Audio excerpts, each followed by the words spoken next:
இந்த உலகம் எதை நோக்கி போகுது பாருங்கள், தூக்கமின்மையை நோக்கி போயிட்டுருக்கு இந்த உலகம்.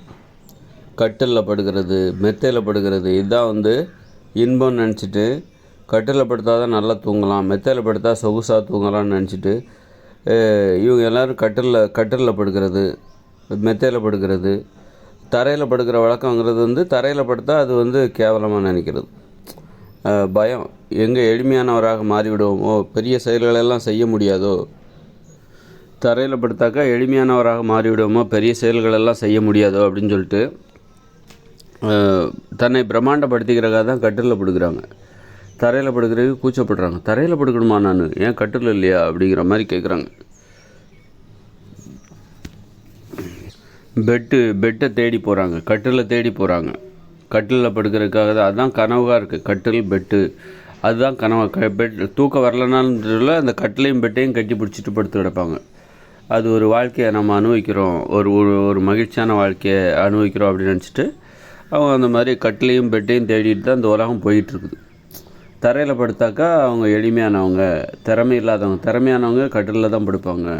திறமை குறைவானவர்கள், எளிமையானவர்களை திறமை குறைவானவர்கள். இப்போ சிறிய வீடுகளில் வசிப்பது போல் தான் தரையில் படுக்கிறங்கிறது. ஒரு சிறிய வீட்டில் வசிப்பது போல், அல்லது ஒரு வாடகை வீட்டில் வசிப்பது போல், அல்லது ஒரு குடிசை வீட்டில் வசிப்பது போல் தரையில் படுப்பது என்பது.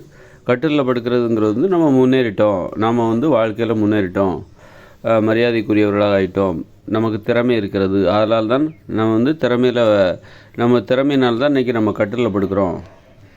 தனது திறமையின் அடையாளமாக அதை கருதுகிறார்கள். வாழ்க்கை தரம் உயர்ந்து விட்டது, அதனால் நாம் கட்டிலில் படுக்கிறோம் என்று நினைத்து கொண்டு கட்டிலை வாங்குறதுக்கும் மெத்தையை வாங்குறதுக்கும் போட்டி போட்டுக்கிட்டுருக்காங்க.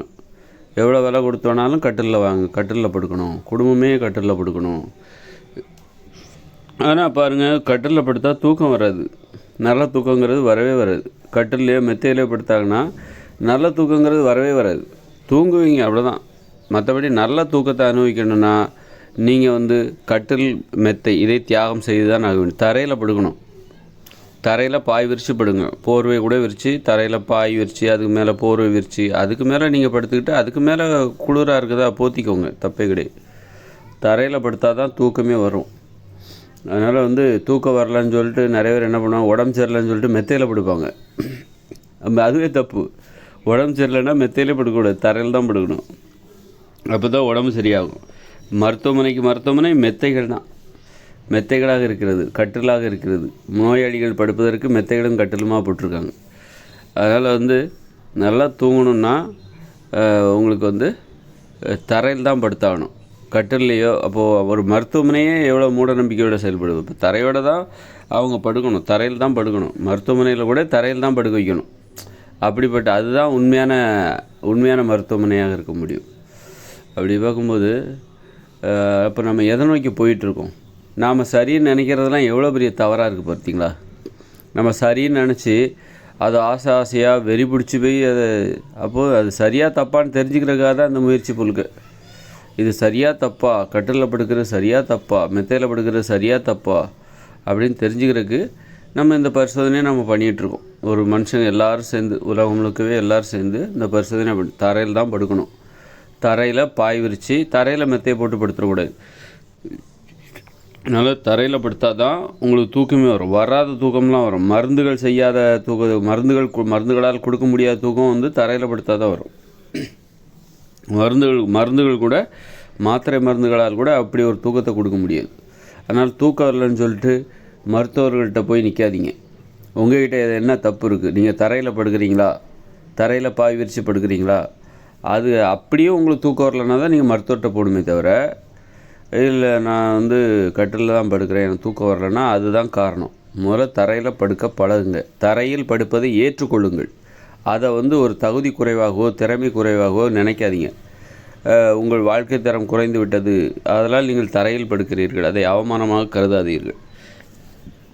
அதனால் தரையில் படுங்க. கட்டிலில் படுக்கிறது தான் அவமானம். நோயாளிகளை தான் நம்ம கட்டிலில் போடுவாங்க. நோயாளிகளை கூட தான் அவங்க தரையில் தான் படுக்கணும். நோயாளி யாருமே கட்டிலில் படுக்கக்கூடாது, தரையில் தான் படுக்கணும். அப்போ தான் உடம்பு ஆரோக்கியமாக இருக்கும், நல்லா தூங்கலாம். ஒவ்வொரு நாள் இரவும் நமக்கு சந்தேகமே இல்லாமல் நல்லா தூங்கலாம்.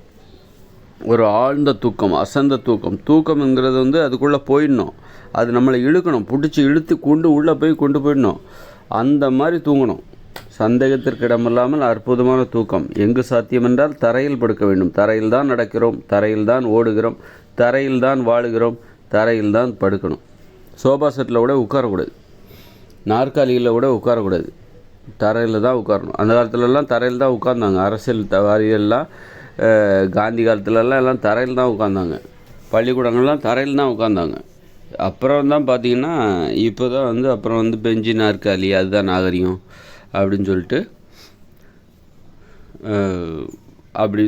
அவங்க வந்து ஒரு வாழ்க்கை வாழ்ந்துட்டுருக்காங்க. பெஞ்சு நாற்காலி தான் வந்து ஒரு தரம், வாழ்க்கை தரம் உயர்ந்துச்சு அப்படின்னு நினச்சிட்ருக்காங்க. அதே நேரத்தில் தரையும் வந்து நீங்கள் என்ன பண்ணணும், சிமெண்ட் தரையில் படுக்கணும். படிங்கு தரையில் டைல்ஸில் படுத்துறாதீங்க, மொசைக் தரையில் படுத்துறாதீங்க. சிமெண்ட் தரை போட்டுக்கோங்க. சிமெண்ட் தரை வீட்டில் டைல்ஸ் போட்டால் பேத்து எடுத்துருங்க. டைல்ஸு பேத்து எடுத்து கொத்திடுங்க. கொத்தி அள்ளி வெளியே போட்டு சிமெண்ட் தரையாக மாற்றிடுங்க. சிமெண்ட் தரை தான் உடம்புக்கு நல்லது, முடி கொட்டாது, கை கால் மூட்டு வலி வராது. அதனால் வந்து சிமெண்ட் தரையாக பார்த்து நல்லா தூக்கம் வரும். சிமெண்ட் தரையாக பார்த்து படுத்து நல்லா அற்புதமாக தூங்குங்கள்.